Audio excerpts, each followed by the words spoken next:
Olá, bem-vindas e bem-vindos a mais um episódio do Urbanidades, o podcast do Urbano Brasileiro. Eu sou Caio Fernandes e hoje eu estou acompanhado de Sofia Garcia Rocha. Tudo bem, Sofia?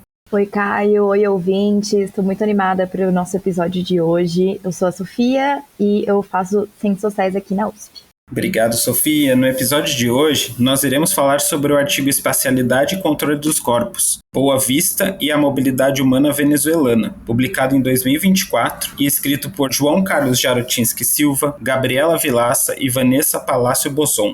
Estamos aqui hoje com o João Carlos Jarotinski Silva, professor adjunto na Universidade Federal de Roraima, no curso de Relações Internacionais, também professor do programa de pós-graduação em Sociedades e Fronteiras. Olá, João, seja muito bem-vindo. Olá, Caio. Olá, ouvintes. Bom dia, boa tarde, boa noite para todos os ouvintes. É um prazer aqui estar conversando com vocês. Um prazer é nosso, João, em tê-lo aqui conosco. Para iniciar, então, esse nosso bate-papo, vou fazer a primeira pergunta e eu gostaria que você comentasse um pouco, João, sobre como surgiu essa pesquisa que deu origem a esse artigo, quais os métodos de pesquisa que vocês utilizaram, assim como os conceitos utilizados, como mobilidade humana, também quais os desafios que vocês encontraram ao longo da produção desse artigo. Bom, Caio, eu estou num programa, como você disse, o Sociedade e Fronteiras, que é um programa interdisciplinar. E isso, de certa forma, além de representar um desafio, oferece uma vantagem, né? A primeira vantagem é que a gente tem alunos das mais diversas áreas. Então, dentro desse grupo, né, que a gente está trabalhando, a Gabriela, ela é arquiteta e urbanista, e a Vanessa é da área jurídica. Então, a partir disso, a gente já começou a pensar um pouco dentro da própria lógica da cidade. A ideia inicial do texto, na verdade, surge a partir de um trabalho de uma disciplina que eu ministrei aqui com o professor Jorge Malheiros, da Universidade de Lisboa, do Instituto de Geografia e Ordenamento do Território, onde a gente estava discutindo a temática da mobilidade humana no âmbito geral, e o Jorge tem essa característica, né, de trazer sempre elementos para você pensar a cidade, né? Ele é um pensador, por exemplo, da cidade de Lisboa, dos arredores de Lisboa, e o impacto relacionado a dinâmicas migratórias. E eu, como historiador, uma das minhas formações é história, sempre pensei, né, já que vivo aqui há 11 anos, um pouco da trajetória da própria cidade, as mudanças. Na Boa Vista tem algumas características muito específicas. Então, a partir desse debate, principalmente em relação à mobilidade humana, a dinâmica de abrigamento e de ocupações espontâneas, esse é o nome que é dado, você tem uma transformação do próprio perfil da cidade. A cidade ainda continua muito marcada por um elemento que é característico daqui, que são áreas institucionais. Então são muitas áreas institucionais de forças armadas, de órgãos estaduais, eventualmente órgãos municipais. É uma cidade planejada, então a gente tem também esse ponto, né, de pensar a dinâmica de em que momento o planejamento se altera. Algo também que a gente vinha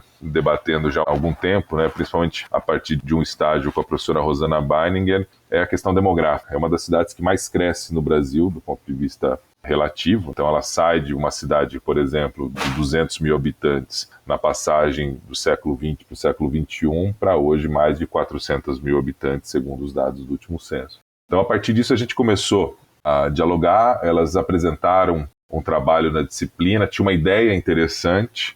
Daí a gente começou a conversar. A Gabriela era me orientando, então ela já trabalhava com essa perspectiva de intervenção urbana. Ela era funcionária da ONU, naquele momento especificamente trabalhava no Acnur. A gente então foi dialogando e a partir dessa ideia central a gente reformulou essa primeira ideia, né, de pensar esse elemento do abrigamento no espaço urbano. A gente acabou incorporando essa dinâmica de pensar o controle dos corpos, que a análise, de certa forma, dos abrigos e do como isso impacta dentro do cotidiano migrante foi um dos elementos, mas também para a gente pensar a própria lógica de interação e do direito à cidade dessas pessoas. Então a gente faz um recorte para pensar também, acho que um outro ponto importante, que é algo bastante relevante assim, na nossa perspectiva aqui no Norte, que são as experiências de urbanização dentro do espaço amazônico. São experiências muito distintas. Obviamente você tem uma influência do meio em relação a alguns aspectos, mas para pensar um pouco em relação a essa transformação que eu estou há mais tempo que as duas aqui na cidade, eu acabei vivenciando um pouco mais e a gente foi dividindo, né? Principalmente essa parte de controle dos corpos era um elemento central na pesquisa da Vanessa, a dinâmica da intervenção urbana e dos abrigos era algo mais presente na pesquisa da Gabriela, e eu acabei incorporando também, tentar fazer essa relação entre esses dois eixos e pensar a própria dinâmica da mobilidade humana como um elemento de transformação, mas não só. A gente, no artigo, tenta trabalhar não só a partir dos venezuelanos, mas também da própria trajetória, que é uma trajetória de mobilidade que marca a própria cidade de Boa Vista. Se a gente pensar o projeto de 1943, o projeto urbano inicial da cidade. Só queria, por fim, assim, destacar que, obviamente, os méritos que possam existir no artigo são da Gabriela e da Vanessa, e se tem algumas escorregadas, muito provavelmente são as minhas interferências ali, um pouco no que a gente tenta discutir. Maravilha, então eu vou seguir para a nossa segunda pergunta para contextualizar um pouco mais o fluxo migratório venezuelano. Então, se você conseguiria comentar um pouco sobre o contexto econômico-social da Venezuela, nas particularidades do fluxo migratório venezuelano e o que é a Operação Acolhida. Bom, Sofia, primeiro, do ponto de vista da mobilidade na Venezuela, é interessante a gente pensar que a mobilidade humana está muito presente na trajetória daquele país. Foi um país que recebeu muita gente. Se você voltar, por exemplo, os dados do censo dos anos 80, a Venezuela tinha naquele momento por volta de 7,2% da sua população formada por migrantes, que é um número bastante expressivo. Se você comparar hoje, que a gente fala num aumento da mobilidade humana, a gente está falando em 3,6% da população mundial. Já demonstra que era um país de forte recepção de imigrantes, imigrantes esses de outros países da América Latina, mas também de italianos, de portugueses, por exemplo, da Ilha da Madeira, e de espanhóis. Então você tem uma relação também dessa questão de ascendência. A partir dos anos 90, a Venezuela entra num processo de uma crise mais severa. Nos anos 80 já, a questão do Pacto de Punto Fijo, ele entra em falência. Você tem uma perspectiva, então, de algo que leva a algumas convulsões sociais, como, por exemplo, o Caracazo, que é um movimento social de contestação, e de um próprio declínio da qualidade de vida, do poder de renda da Venezuela. Venezuela é essa que, é importante a gente destacar, tem uma economia muito vinculada ao petróleo, vive desse rentismo, e, obviamente, isso acaba criando algumas dificuldades do ponto de vista produtivo e também da própria urbanização da Venezuela. Nos anos 90, então, você começa um cenário de crise, de tensionamento, começa um movimento aí, não mais de atração, mas um movimento de saída. Saídas essas que são marcadas muitas vezes por elementos de classes sociais. Então, quando o Chávez assume o poder, você já tem um movimento de saída de certos grupos de elite do país, você tem uma saída principalmente para os Estados Unidos. A partir de 2002, na tentativa de golpe contra o Chávez, e a partir do momento que ele consegue retomar o poder e há uma intervenção mais significativa dentro da PDVSA, uma parte dessa mão de obra que estava relacionada, principalmente essa mão de obra de alta qualificação vinculada à PDVSA, acaba saindo. E é interessante a gente pensar no que acontece após essa saída, A Colômbia era um país de uma produção de petróleo muito pequena. Parte dessa saída, desses venezuelanos para a Colômbia acaba fazendo com que, nos últimos 25 anos, a Colômbia tem aí um processo bastante significativo de crescimento da sua exploração de petróleo, boa parte dela com essa mão de obra migrante venezuelana que acaba saindo. Mas é um processo, de certa forma, de uma estabilização. Há, obviamente, setores de oposição ao chavismo, alguns segmentos muito marcados, mas após a morte do Chávez e um processo aí mais significativo de uma crise social e econômica, mas também política, você tem um processo aí de uma saída mais expressiva e também de setores mais populares da população, setores esses que viram durante o governo Chávez uma ascensão da sua qualidade de vida, do seu poder de compra, a partir de políticas redistributivas estabelecidas no âmbito do governo Chávez. Eles enfrentam essa crise de abastecimento, há também um processo de declínio muito significativo do valor do petróleo, e aí começa um movimento de saída. Os números hoje apontam aí para quase 8 milhões de venezuelanos fora do país, o que significaria algo em torno entre 25% a quase 30% do que deveria ser a população da Venezuela. A gente não tem dados muito atualizados em relação à Venezuela, sua população nesse momento. Há outros grupos, como o Observatório da Diáspora Venezuelana, que fala já em 9 milhões de pessoas, porque eles alegam que eles monitoram mais países do que nós mesmos. Mas pensando na realidade brasileira, a partir de 2014, 2015, eu tenho muita dificuldade de pensar 2014 nessa mobilidade, porque foi um ano de Copa do Mundo, Manaus era a sede, então você teve uma intensidade de circulação na fronteira distinta do que a gente tinha normalmente. Mas em 2015 você já começa a perceber um movimento mais intenso nas fronteiras, ainda um movimento de característica mais pendular, de pessoas vindo para obter produtos. Então eles ainda possuíam um poder de compra um pouco mais elevado do que tem hoje, que o processo inflacionário da Venezuela acabou corroendo esse poder de compra. Então eles vinham para cá para comprar produtos alimentícios, produtos de higiene, acabavam retornando, eventualmente até alguns pequenos trabalhos que eles realizavam, mas você já começa a perceber de forma mais intensa em 2015. Como eu disse, eu estou há 11 anos aqui, cheguei aqui em 2013, e não era comum você encontrar venezuelanos na rua, ou escutar o espanhol na rua, não era algo rotineiro. Você tem a chegada, e acho que também é um primeiro ponto nessa dinâmica, né, da relação entre mobilidade humana e cidade, é a presença de imigrantes indígenas, notadamente Waraus. E a partir de uma prática que eles têm, né, que eles chamam de coleta, eles já eram indígenas que ocupavam espaços urbanos na Venezuela, a partir de uma deterioração da região onde eles predominantemente estão, na região ali do Delta do Orinoco. Eles chegam, eles acabam se transformando naquela mobilidade mais visível, porque eles estavam nos semáforos fazendo coletas. Você tem, até do ponto de vista fenotípico e da vestimenta, né, muito característico. Então você acaba tendo essa presença e observando de forma mais intensa no cotidiano da cidade. Mas o Brasil, de certa forma, era um destino, lógico, por ser fronteira, acabava sendo também uma rota de passagem, mas não era um destino tão relevante quanto a gente pode pensar na Colômbia, que ainda hoje é muito mais expressivo, mas o próprio Equador, você pode pensar também no Peru, no Chile, outros destinos acabavam sendo mais presentes para essa dinâmica de mobilidade. Mas com o passar do tempo você vai percebendo um aumento dessa chegada. Há uma circulação muito forte, e isso tem impactos urbanos aqui, do Brasil como trânsito.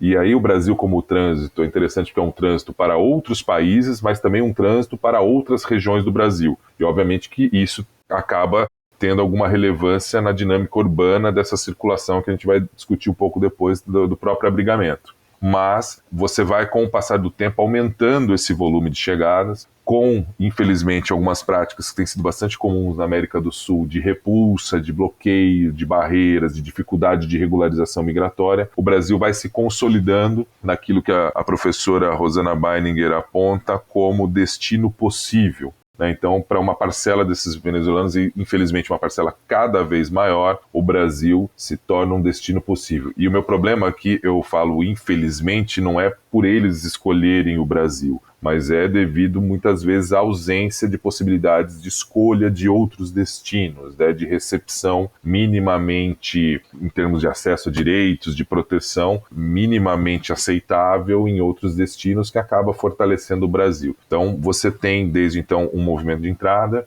Não são só desses grupos indígenas que a gente começou falando. Hoje, entre os indígenas, a gente calcula por volta de 12 mil migrantes de origem venezuelana, entre esses grupos indígenas, uma parcela deles também já com filhos brasileiros, né? Mas os não indígenas, aí a gente somando tudo, está por volta aí de 700 mil pessoas, com quase 80% delas adentrando ao Brasil por Roraima e, obviamente, circulando por Boa Vista. Então, assim, desculpe ter me alongado um pouco nessa resposta, mas é para tentar dar um contexto mais geral em termos dessa chegada, que é mais expressiva até 2019. Há uma ruptura com a pandemia também, que tem um papel importante. A fronteira Brasil-Venezuela é uma fronteira sem obstáculos naturais. Depois de um tempo onde você diminui muito a entrada, né, praticamente quase não há entrada, o Brasil obviamente bloqueia as fronteiras, todas aquelas coisas que nós vimos durante a pandemia. Já em final de 2020, 2021, você tem uma entrada de pessoas que se dá ainda de forma irregular, mas a partir do momento da abertura da fronteira brasileira e de processo de regularização, você cresce. 2022 é um ano de aumento. E aí a gente já está acompanhando já um período já de declínio, né? 2023, 2024, já são números menores, e esse ano especificamente de ingressos de venezuelanos é um número menor. A gente pode até discutir o perfil,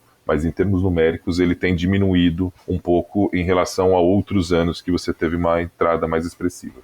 Obrigado, João, por esse panorama histórico, né? Tanto de Roraima quanto de Boa Vista, que é muito pouco conhecido, né, por boa parte do Brasil. Então, isso também ajuda a gente a entender as razões da produção de albergamentos, enfim, das medidas que foram implementadas em Roraima. E aproveitando, então, eu gostaria de pedir para você, se você pudesse explicar um pouco como que surge a Operação Acolhida, qual que era a ideia dela, né? E como que, aos poucos, vocês foram identificando algo que tem no artigo, como ela foi estabelecendo uma relação paradoxal entre acolhida e controle. Então, se você puder explicar um pouquinho dessa trajetória da Operação Acolhida, dessa ambiguidade e da relação, né, que ela estabelece com a cidade de Boa Vista.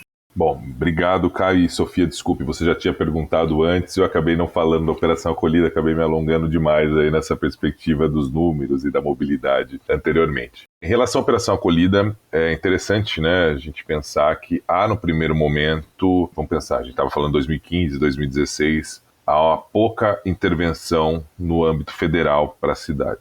E acho que vale a pena a gente lembrar que é uma lógica muito territorial, e quando eu falo territorial no sentido dos antigos territórios federais, né, antes da Constituição de 88, que ainda é muito presente nesses estados que foram territórios, que é uma lógica de problemas de maior complexidade, necessidade de maior recurso, você necessita do apoio da União. Isso é muito característico dessa região e de outras, né? Eu até brinco, para quem, né, a gente está falando de urbanidades aqui, para quem vem às vezes de fora, chama atenção, né? Por exemplo, o bairro que eu moro, a questão das calçadas foram feitas com recursos e, de certa forma, um projeto federal. Quando a gente pensa em cidades como São Paulo ou outras capitais, e mesmo cidades grandes, né? Por exemplo, no interior de São Paulo, é muito difícil você pensar que a União vai entrar nessa discussão, construção de calçadas dentro de um bairro determinado. Mas aqui você tem um pouco dessa lógica. E 2016, acho que vale a pena a gente retomar também historicamente, a gente está falando do golpe.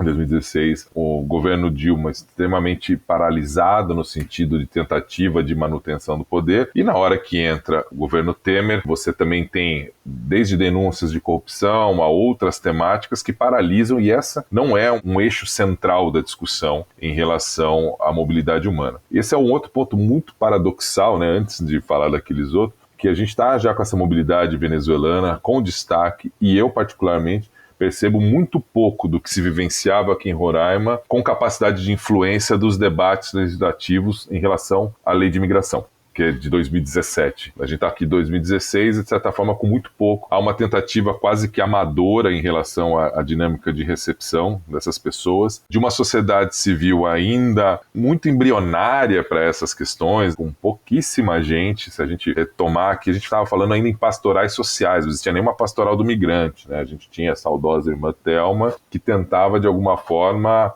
tocar todas as coisas, né? E aí você faz um primeiro abrigamento numa experiência bastante ruim, um abrigamento entre indígenas e não indígenas, que teve muita violência, que teve episódios, por exemplo, de ausência de comida, o poder público não fornecia, a defesa civil, que era responsável, dentro de um ginásio. Só para vocês terem uma ideia, a gente fez uma campanha aqui no Natal daquele ano entre os professores para comprar frangos, né? Que as pessoas, pelo menos na noite de Natal, alguma coisa tivessem ali para comer, e o frango é um prato muito apreciado, né, pela comunidade venezuelana. A gente levantou um valor e levamos os frangos, e eles mesmos que tinham que cozinhar, as próprias pessoas que estavam dentro do abrigo.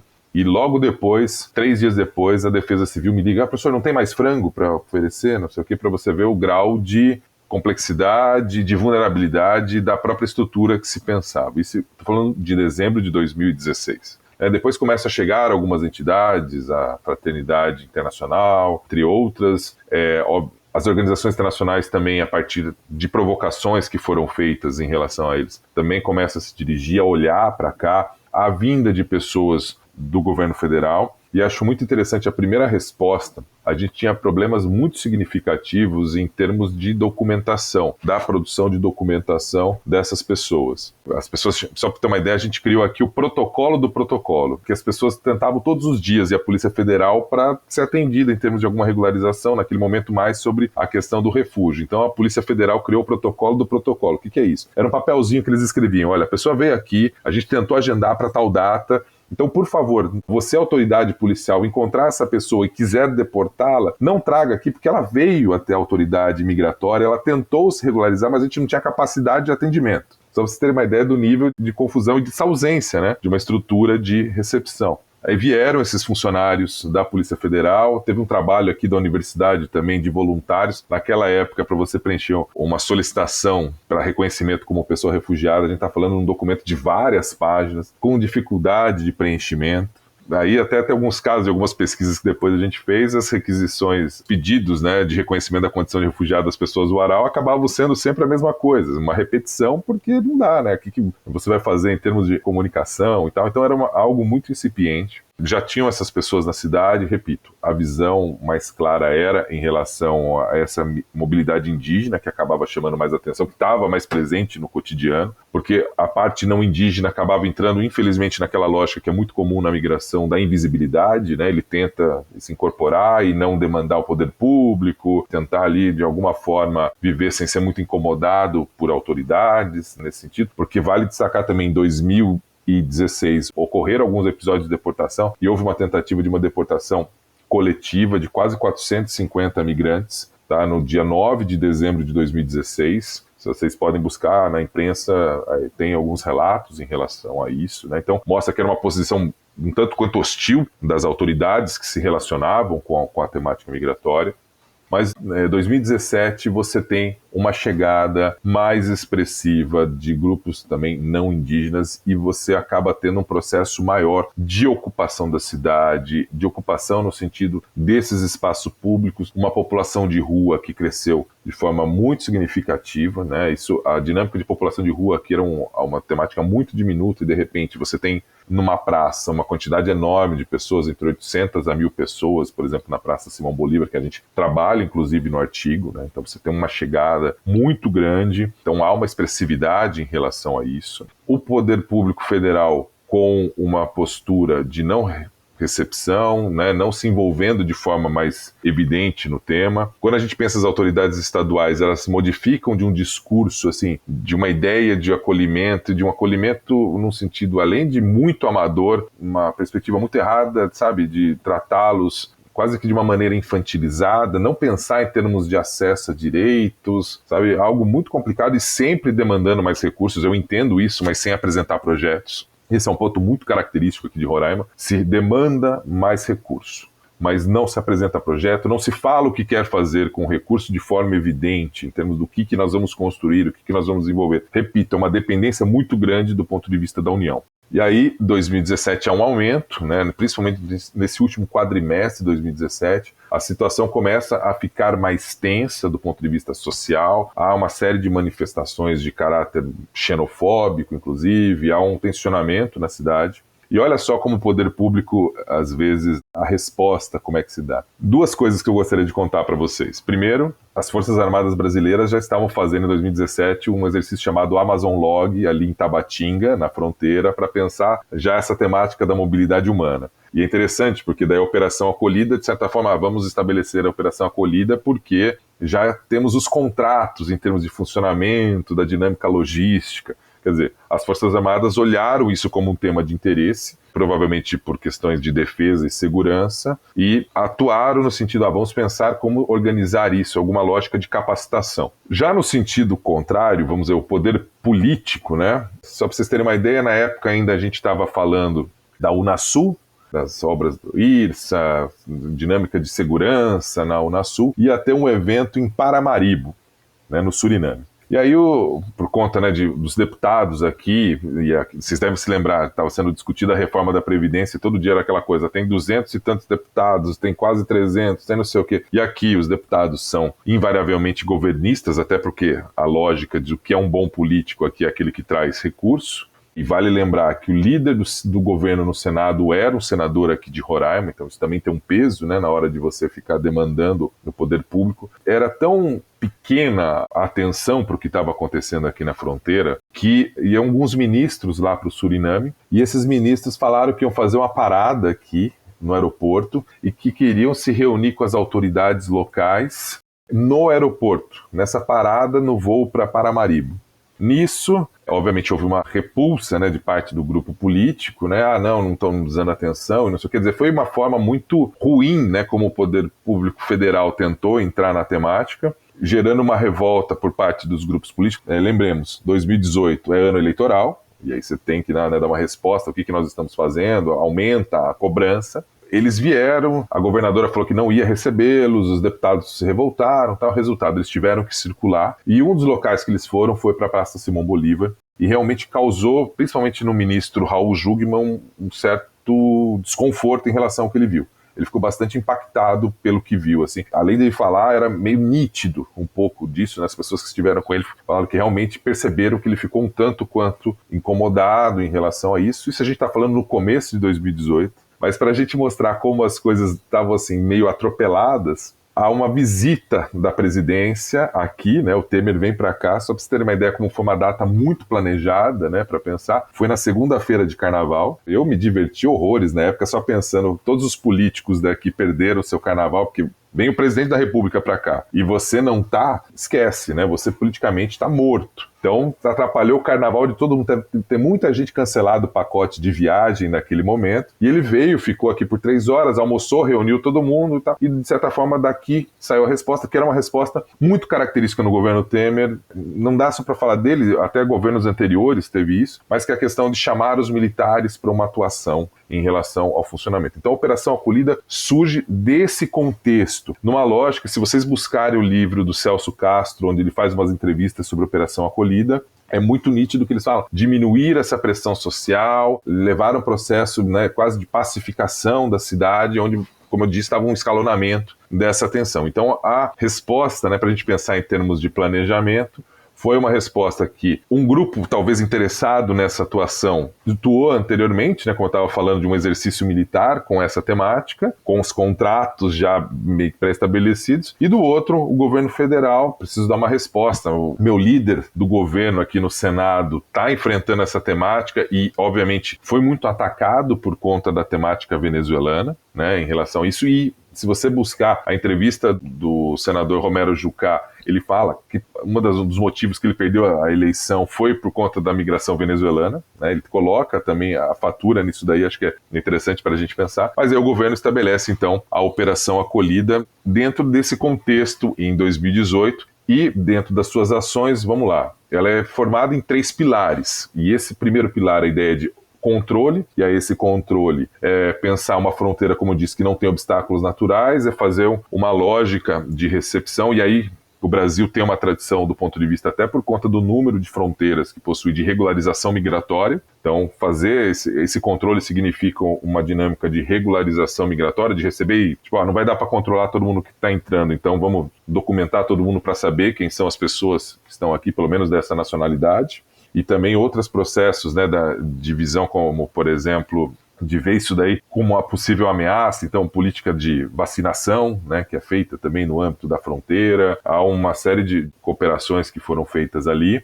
Depois, abrigamento, né, você tem para retirar essas pessoas da rua. Então, vão lá e como é que a gente faz? Então, foram sendo criados uma série de abrigos na cidade. Pensavam-se áreas, ginásio, prédio abandonado do poder público, foram sendo criados uma série de abrigamentos. E depois, já com um tempinho que tinha se estabelecido, se pensou como é que faz para essas pessoas saírem dos abrigos.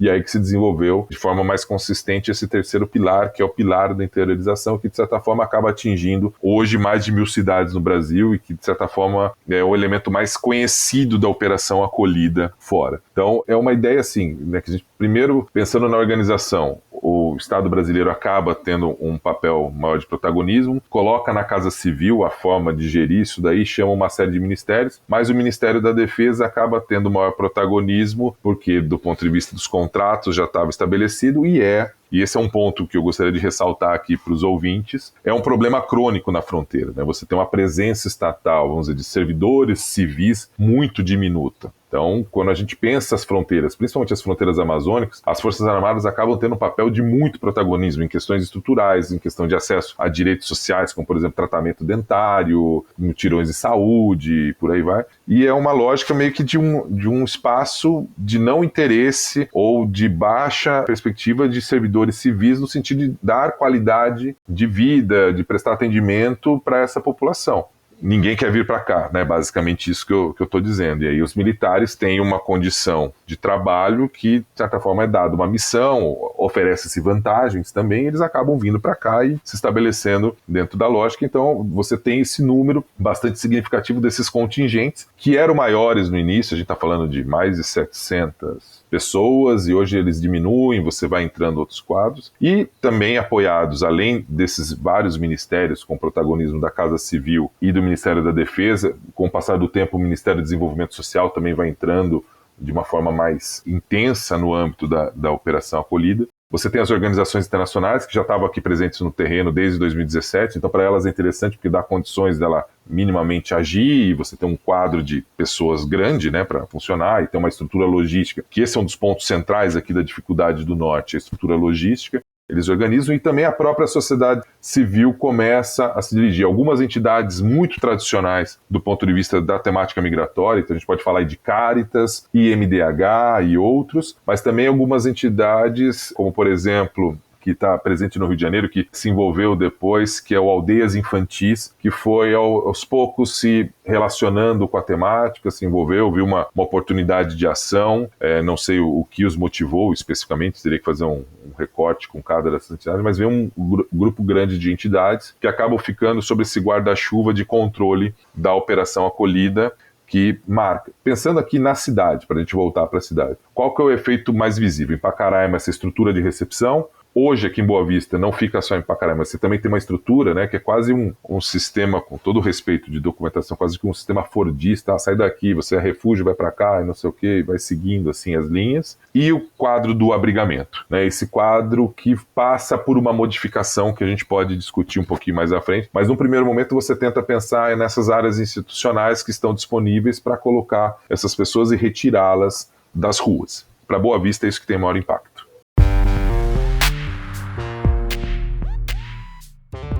Urbanidades é apenas uma das iniciativas do Urban Data Brasil, banco de dados bibliográfico sobre o urbano brasileiro.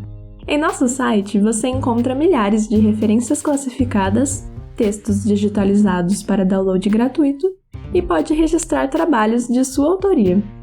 Visite urbandatabrasil.fefeleche.usp.br e siga também nossa página no Facebook.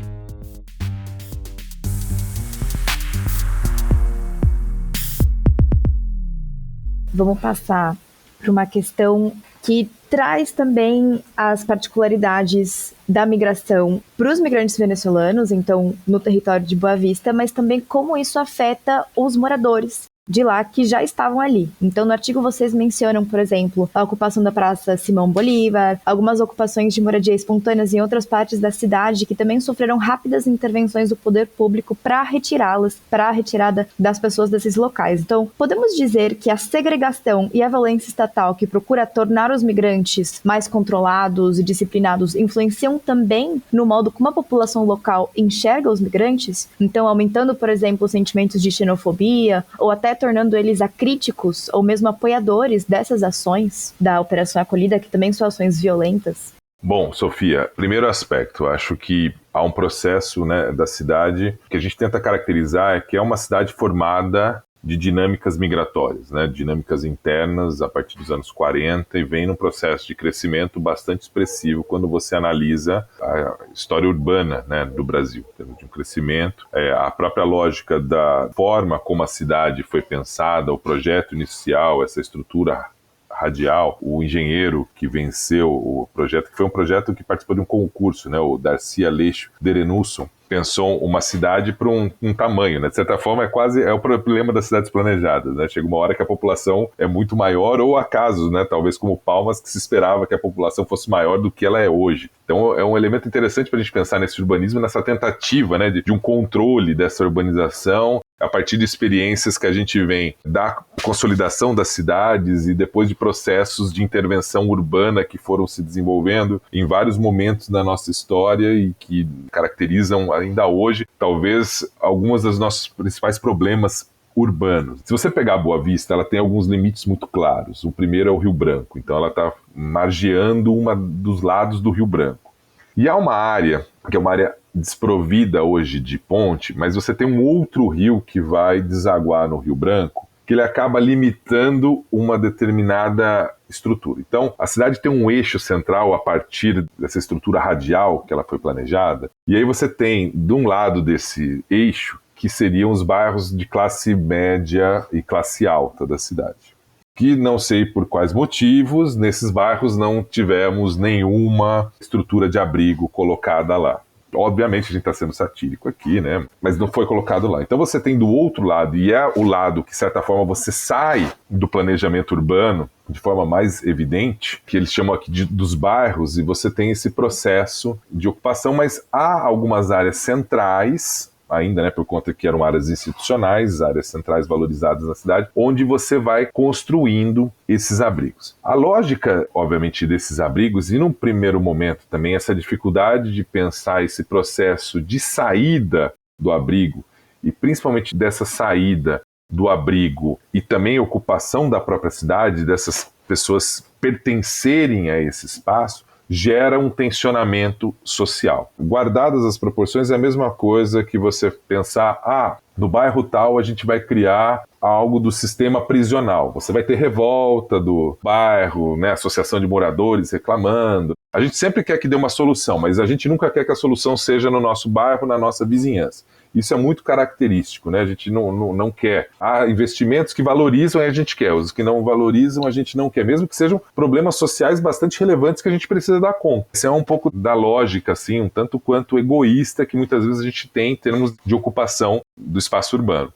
Obviamente, a saída dessas pessoas da praça, desses espaços que elas ocupavam, tem um elemento que é da própria segurança, em termos de pensar a própria lógica, né, de pessoas num espaço mais protegido para elas mesmas, acesso à comida, acesso a um teto. Aqui a gente tem uma questão climática muito característica, né, seja do calor muito excessivo, seja de um período de chuva. Então, obviamente, tirar essas pessoas é um mérito, eu não desconsidero isso como um mérito em relação a isso. Mas a maneira como isso se dá evidencia um processo de higienização social. Da onde você quer estar. E eu repito, acho que mais do que você tirar as pessoas da praça, que também não é adequado a esse espaço, e eu estou falando de uma praça, essa Praça Simão Bolívar, onde você tem a chegada de 2 BRs, quer dizer, com uma intensa circulação. Você imagine, crianças ali num espaço, onde você tem uma praça que é uma grande rotatória, uma circulação intensa de carros. Representa um risco, reconheço isso.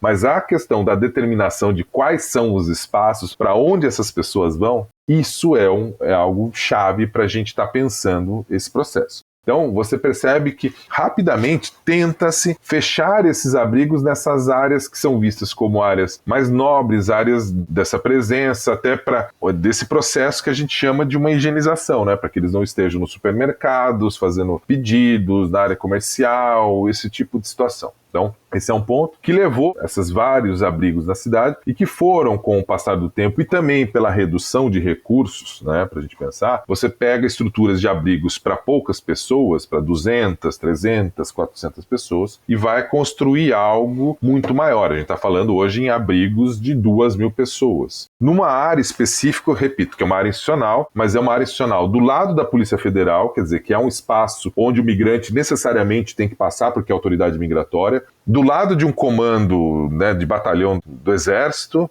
e do lado da rodoviária. Você pode pensar, eles estão tentando facilitar a circulação dessas pessoas por esses espaços. Mas a gente já está, de certa forma, dizendo para elas, olha, o seu espaço é o quê? É a Polícia Federal para ter documento, a rodoviária para você pegar o ônibus e ir embora, e se você não circular aqui, você está nessa área de segurança. Tá? Esse é um ponto central. E a gente também está falando, em determinados momentos, nessa urbanização aí, quase, é o tamanho de um bairro. 5.000, 6.000 pessoas é o tamanho de um bairro aqui em Boa Vista. E aí você está falando de estruturas que já existiam antes. De repente você coloca 5, 6.000 pessoas. Quais são as adequações que você faz? A gente tem uma adequação no âmbito da pandemia que é um hospital de campanha. Mas é um hospital, depois passa para o poder público utilizar essa estrutura para conseguir reformar a sua maternidade. Não dá para você falar que é algo pensado, então, para a própria dinâmica do bairro. Houve uma resistência muito forte da prefeitura em pensar como é que se dá. A gente está falando de abrigos, repito, com muita gente, onde o transporte público não se dá na via central que corta, que ainda é uma via de terra, na via central que corta os abrigos. É nesse sentido que a gente está falando, de qual é o espaço que essas pessoas podem ocupar. Quando eu estou falando da resposta específica da operação acolhida. Quando a gente fala das ocupações espontâneas, aí você tem um processo maior de intervenção, de tentativa de retirada dessas pessoas, sem minimamente a gente conseguir pensar em planos de moradia popular. Boa Vista é uma cidade com pouquíssimos prédios, a gente tem um plano diretor do município que é dos anos 70, então que não era para ter prédios. A gente tem alguns prédios, umas coisas assim de umas suspensões do plano e dessa discussão muito complexa em relação a essa estruturação dos prédios. Então, uma cidade com pouquíssimos prédios, a gente está falando de 4, 5 prédios, mais altos assim, né? Se a gente pensar com uso de elevador e por aí vai. E com imensas áreas não ocupadas, o que gera, aí também um outro problema urbano, é uma cidade muito espaçada. A gente está falando de uma cidade para 400 e poucas mil pessoas, que caberia facilmente nesse espaço urbano 1,5 milhão de pessoas. E a gente não pensa que isso representa custo para você pensar em asfaltamento, distribuição de água, que aqui é muito problemática para esses bairros mais periféricos, questão de esgoto, que é um processo que eu cheguei aqui, estava na expansão do sistema de esgoto, sistema de iluminação urbana, distribuição elétrica. Tudo isso, né, não é pensado. O que a gente faz do ponto de vista da cidade? Bota essas pessoas mais longe.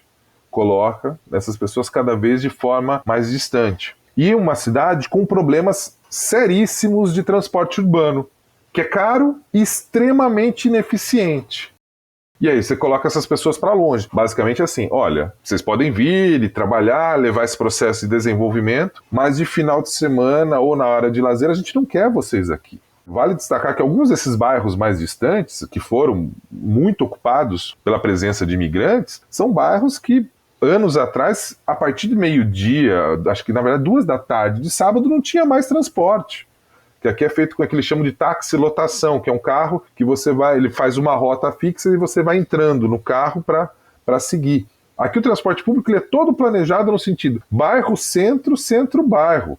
Você não pode circular em determinadas áreas. Você necessariamente tem que ir para o centro. Então, esse é um outro ponto fundamental. E, obviamente, essas intervenções, algumas intervenções que foram feitas nesses espaços para tentar pensar em termos de dignidade, houve alguns projetos de hortas comunitárias, obviamente, mas, invariavelmente, você pensa em processos de retirada dessas pessoas, retirada de lugares que ainda hoje não são utilizados para outra coisa. Não é que você fez para pensar um projeto, para uma melhoria. Você, basicamente, tenta retirar. Questão de discussão de posse, entendo, mas não vem acompanhado numa lógica nem de um apoio para sistemas de mutirão, de produção e de moradia popular. Esse é um tema central e esse é um ponto chave quando a gente fala de imigração no Brasil, que o acesso à moradia é muito difícil para migrantes. Obviamente aqui em Boa Vista e em outras cidades também. Até do ponto de vista de você conseguir alugar uma casa, de você ter acesso a financiamento. E no caso de Boa Vista, com essa chegada, você reduz a oferta de casas. Reduzindo a oferta, você aumenta o custo. E aí também vem um outro ponto da economia humanitária. Tem mais gente circulando por aqui. Tem gente das organizações internacionais que recebem um valor bastante alto em comparação. Isso também gera um outro processo inflacionário do ponto de vista da moradia. Então a gente tem uma lógica hoje de um problema habitacional muito severo. Porque para uma parcela você não consegue ter acesso. Então as dinâmicas de ocupações foram uma resposta num determinado momento.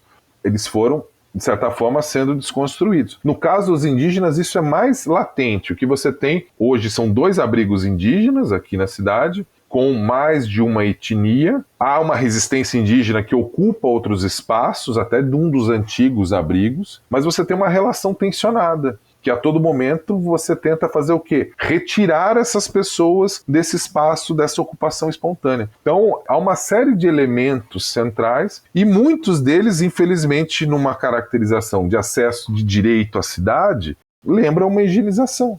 Fora que, como você está falando desses abrigos, todos eles reunidos, pode gerar um processo de guetização. Quando a gente fala em termos, né, da integração social desses migrantes, a gente fez uma pesquisa, a pesquisa Mover-se. As primeiras foram coordenadas pela professora Carolina Mulan, da UFMG, e a última foi coordenada pela professora Gisela Zapata, também da UFMG, da qual a gente faz parte. E tem um dado muito legal para a gente pensar em relação a esse acesso à cidade e por aí vai. Se você faz um comparativo de pessoas interiorizadas com pessoas nos abrigos em relação ao domínio e compreensão do português, os níveis nos abrigos são muito pequenos.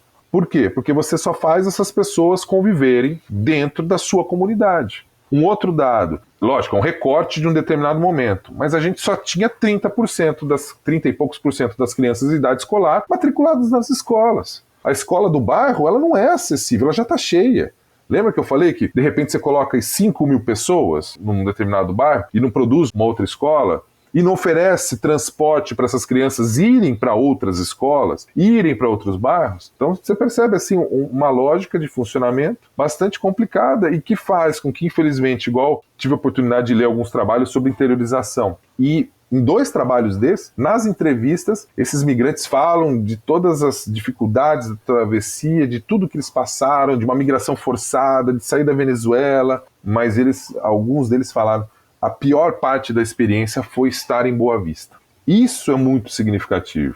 E aí, como eu estou dizendo, eu falei numa resposta anterior, a gente tem que pensar isso também do ponto de vista desse trânsito para outros lugares, e parece que a solução prioritária do poder público é: saiam de Boa Vista, vá para outro lugar, para diluir essa pressão. E ao mesmo tempo a gente também não está conseguindo pensar a cidade para esse número, que é um número bastante expressivo de imigrantes que aqui permanece. Em pensar em lógicas dessas pessoas terem um acesso mais efetivo à cidade, a pensar no processo de melhoria da cidade como um todo. Bom, eu acho que uma frase que me marcou um pouco no texto foi que é no território que a vida cotidiana acontece. E vocês descrevem pinturas, grafites de expressões que trazem também o idioma espanhol dentro do território urbano. Então essas manifestações poderiam ser interpretadas como uma disputa pelo espaço? Então seria um autorreconhecimento desses migrantes enquanto sujeitos políticos por si mesmos ou sujeitos de direitos, mostrando que eles também podem pertencer ali, naquele espaço? Como se fosse uma resistência contra a intervenção estatal que diz que seu lugar não é ali e que tenta expulsá-los? Sofia, acho que é uma resistência não só à intervenção estatal e talvez até à própria questão social que não os vê como pertencentes àquele espaço, né? A gente fala muito da dinâmica estatal, mas muitas vezes ela é chancelada por uma opinião pública, por interesses de grupos ali presentes. Acho que esse é um ponto. Mais do que uma resistência no sentido de conflito, acho que vale a pena a gente pensar na resistência no sentido de marcar presença nesse lugar, para falar: isso também me pertence, aqui eu estou, aqui eu vivo. E acho que isso é muito significativo, né, dessas intervenções e nessa territorialidade que é um espaço muitas vezes de tensão no cotidiano, que as pessoas percebem. Eventualmente há episódios de violência física no âmbito da própria operação, talvez, e esse é um ponto que talvez a gente tenha que pensar, o fato dela ser militarizada reduz a parte dessa tensão, porque as pessoas, primeiro pela legitimidade social que as Forças Armadas possuem na cidade e na região, nas fronteiras do norte. Como eu te disse, o Estado, a parte civil do Estado é pouco presente, ou pouco capacitada em alguns aspectos. Mas também pelo fato de ser uma força de segurança que faz com que a população acabe não gerando, né, um quadro de enfrentamento, fecha a Operação Acolhida, esse tipo de situação, que pode gerar no âmbito da Operação Acolhida uma lógica quase de uma segurança, que se a gente pensar, o mundo humanitário é um mundo perigoso, em outras intervenções, e aqui você tem episódios muito pequenos, mas a gente também tem que lembrar que pensando nos abrigos, são estruturas muito disciplinares, você tem horário para tudo, né, um controle, e algo que é muito forte, assim, que acho que a gente problematiza muito pouco, é um elemento de um direito à intimidade pequeno. Você divide esse espaço o tempo todo. É o banheiro, é a casinha que você vive, esse é um ponto. Então você ter esse tipo de manifestação dessa territorialidade também é quase que talvez um grito no sentido do seu reconhecimento enquanto pessoa. Beleza, se pensa na dignidade humana, se pensa na questão da comida, de segurança, de um teto, mas do ponto de vista da sua individualidade, ela é muito limitada. Isso pode ser também um ponto, além desse cotidiano, que eu estou falando de uma violência física, mas dessa violência do dia a dia, né, de não aceitar o espanhol na fala, de pensar daqueles olhares, né, de não pertencimento, ou eventualmente até uma ofensa em relação a essas pessoas, ou a maneira como se portar. No caso das mulheres, de um assédio, que possam vir a sofrer, lembrando que há uma associação muito forte, né, que ocorreu por um determinado período de mulheres venezuelanas e prostituição, que foi um dos, acho que talvez, dos cenários mais preocupantes que a gente teve aqui. E uma discussão fazendo essa associação, vocês devem ter ouvido falar da ideia das 80, né, que custava R$80 e não sei o quê, que depois as pessoas transformaram isso de uma maneira muito degradante, por exemplo, até em fantasia de carnaval, gente pintando 80, não sei o quê, no seu corpo, sabe, de uma forma que é também um controle dos corpos. Não é só a instituição, um abrigo, operação acolhida, mas também de dizer para essa população, por parte da nossa população, algumas, obviamente, porque não são todas, né, não dá para a gente analisar, mas olha, vocês não pertencem a isso, esse não é seu espaço. Então, o que acho que gera um processo que é no território, né, de eventualmente você lutar para poder ocupar um espaço que seja distinto daquele que o Estado está dizendo que é seu. O abrigo é seu, aqui a Polícia Federal você pode ir, a rodoviária para você ir embora você pode ir. Não, e aí você tentar ocupar essas outras dinâmicas e criar uma lógica de pertencimento. Acho que é um pouco nesse sentido que a gente fala, né, das disputas no território. Algumas vezes essas disputas se dão de forma mais violenta, há outras onde você já começa num processo de uma negociação já não de caráter violento e de pertencimento, né, que a própria comunidade começa a interagir. Vamos lá, já são quase 10 anos, né, disso daqui. E aí a gente às vezes está ainda parece que patinando. Também por um ponto que eu gostaria só de lançar a ideia aqui, não tem tanto com a noção de urbanismo, né, de direito à cidade, mas tem um ponto que às vezes a gente pensa a política migratória é para que cada vez a pessoa se afaste mais da política migratória. É quando a gente pensa na relação entre Estado e migrante, ele pode chegar num determinado momento da naturalização, quer dizer, ele deixa até de ser imigrante. Vamos dizer, é um processo dessa vinculação, de pertencimento a isso. E você vai se afastando no sentido de cada vez você precisa ir menos, no sentido de documentação, né, da forma de interação. E acho que algumas das coisas que a gente tem feito aqui, mesmo sendo pensadas para o emergencial, faz com que essas pessoas não se afastem da política migratória. Essas pessoas permaneçam numa lógica de não pertencimento. Esse é um ponto problemático, que acho que a gente precisa estar atento, e a experiência de Boa Vista nos ajuda a pensar um pouco nisso. Muito interessante, João, essa parte que vocês destacam no texto de uma forma de dependência contínua que se estabelece muitas vezes entre, enfim, agências humanitárias, o governo, e como isso vai se exercendo de uma forma a fortalecer, né, o controle sobre corpos e mobilidades. Isso realmente é um tema central. Bom, caminhando então para o fim da conversa, gostaria de perguntar, João, você que está acompanhando o que está acontecendo em Roraima aí desde o princípio, como que você enxerga atualmente o futuro da Operação Acolhida, sobretudo por uma série de cortes que têm sido feitos, né, na ajuda humanitária internacional, algo que é central na manutenção dessa lógica em Roraima. E pensando nessa ambiguidade, né, entre acolhida e controle, quais alternativas você encontra, seja em Roraima ou alguma outra experiência, exemplo que você tem observado em outras partes, essa lógica do abrigamento, de uma provisoriedade permanente, enfim, de uma lógica que se estabelece como uma forma sempre temporária, né, e de ajuda, e não realmente de uma inserção dessas pessoas. Caio, primeira coisa acho que a gente tem que lamentar é quando a gente pensa nesse emergencial temporário, a gente perde oportunidades no sentido de pensar dinâmicas de desenvolvimento da fronteira, de melhoria dos serviços, daquilo que é ofertado, né? Uma boa parte da estrutura da Operação Acolhida é uma estrutura que você pode desmontar. Guardadas as proporções, é tipo assim, vamos fechar a lona aqui e vamos embora para uma outra cidade. Isso acho que é lamentável, porque do ponto de vista numérico, a gente já tem um quadro de declínio, pensando naquele volume maior.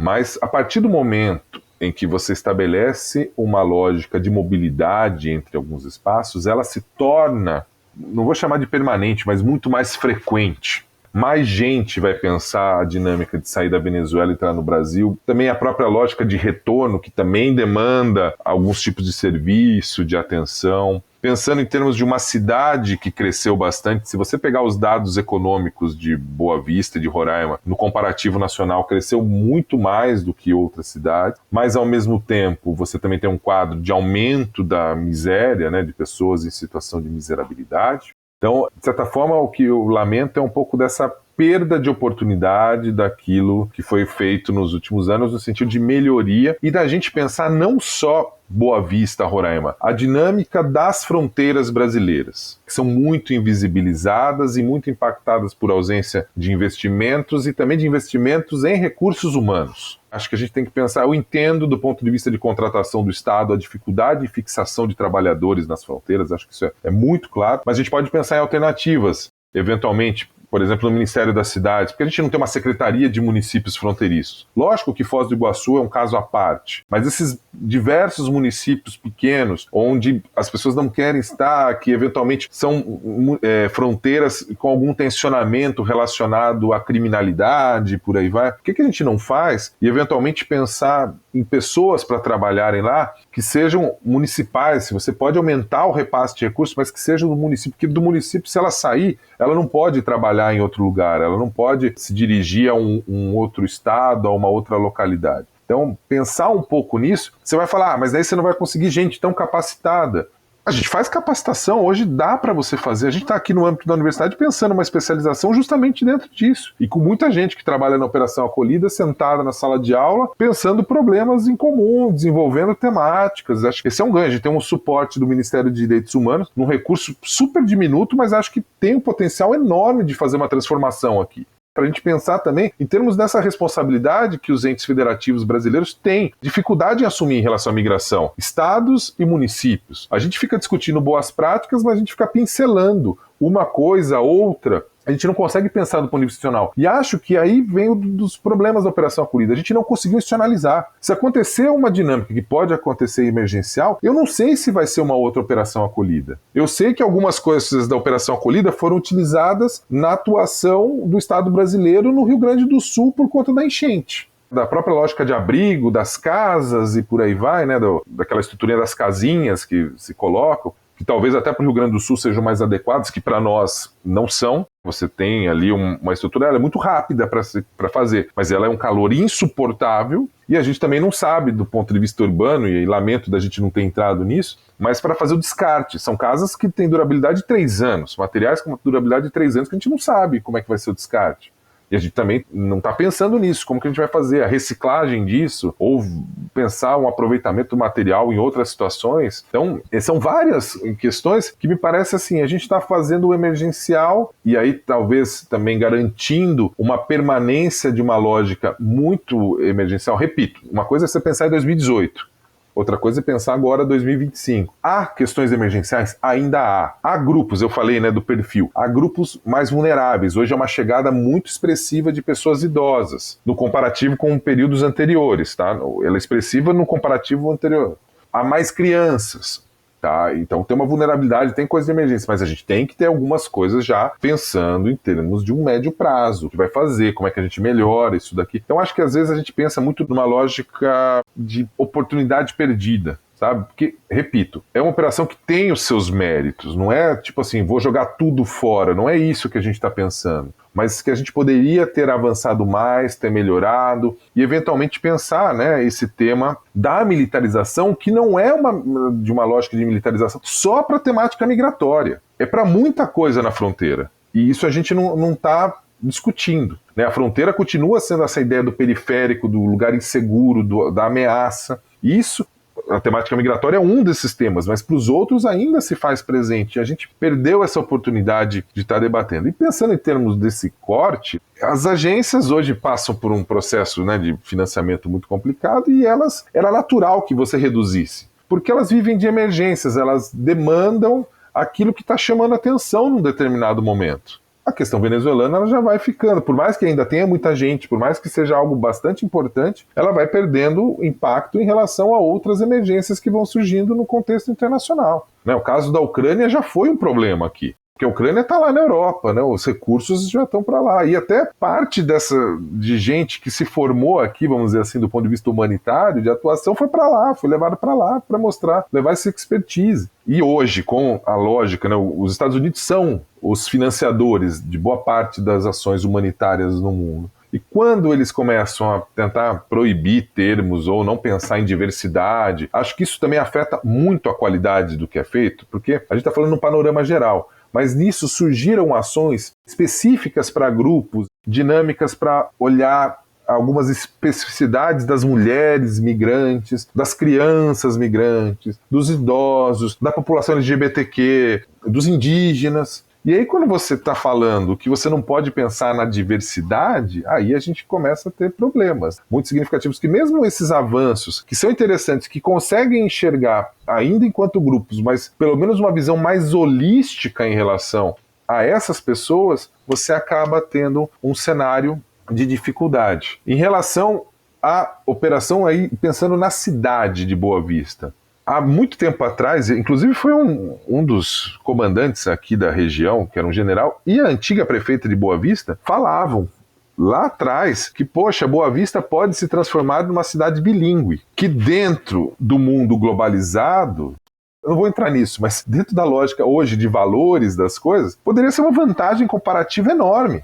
Apropriar-se disso, né, em relação a esse conhecimento. Pensar uma interação mais forte, né, dessa região com outras localidades.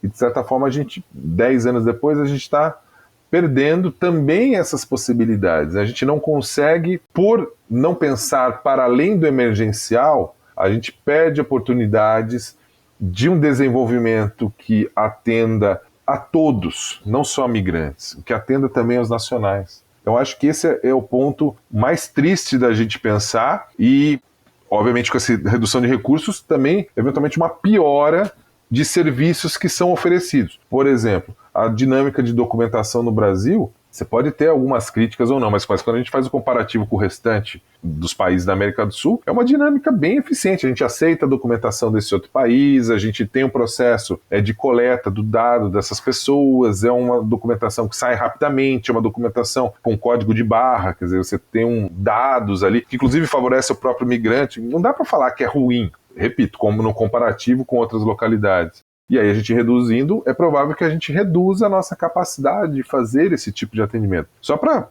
pontuar, em relação, a gente fala muito da mobilidade venezuelana, porque o abrigamento é só para venezuelano. E aqui também é um outro ponto muito complicado. Há outras nacionalidades, há pessoas também nessa situação de vulnerabilidade. Há aqui uma entrada, até por conta desse serviço de documentação que acaba atendendo todo mundo, de outras nacionalidades. É muito expressivo o número de cubanos que entram por aqui. Entram pela Guiana.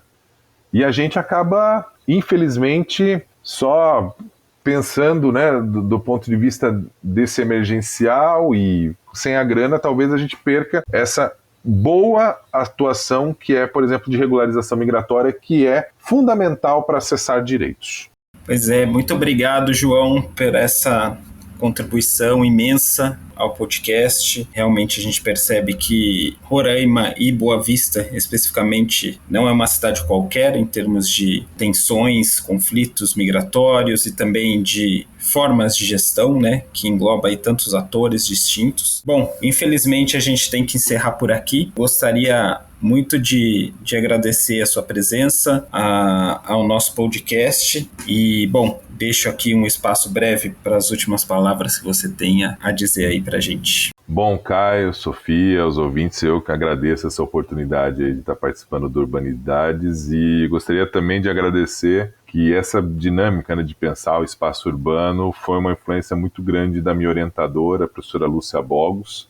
Então, queria deixar aqui uma lembrança dela, assim, porque uma vez orientador ou orientadora, sempre orientadora, né? Então, ela que me ajudou a partir da questão do Observatório da Metrópole, né, do que ela está fazendo. Então, parte disso que a gente está discutindo aqui em relação a isso tem essa influência tanto da professora Lúcia Bogos como do professor Jorge Malheiros, a quem agradeço aqui de público, né, toda essa contribuição nos últimos anos em relação a isso, e principalmente a Gabriela e a Vanessa por terem topado essa parceria, né, que depois da gente fazer a disciplina, a gente continuou desenvolvendo, trabalhando no texto e indo para lá, indo para cá. Acho que isso foi muito gratificante e teve um impacto bastante significativo na nossa forma de analisar e pensar as questões aqui relacionadas à migração e à Boa Vista. Muito obrigado mesmo. Bom, então também queria agradecer aqui a companhia da Sofia, que conduziu esse episódio com a gente, junto com o João. Obrigado, Sofia, pela presença. E é isso. Tem algum recado final para os nossos ouvintes?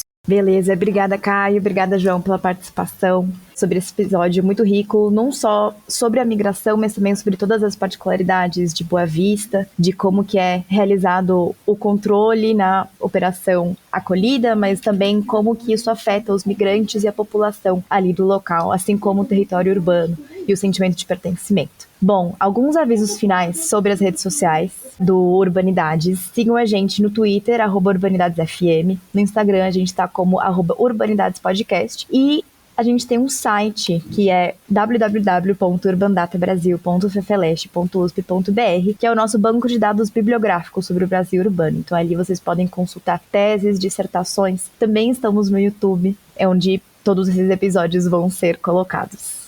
Então, muito obrigado, João. Muito obrigado, Sofia. Obrigado a todas e todos que nos ouviram. Até um próximo episódio.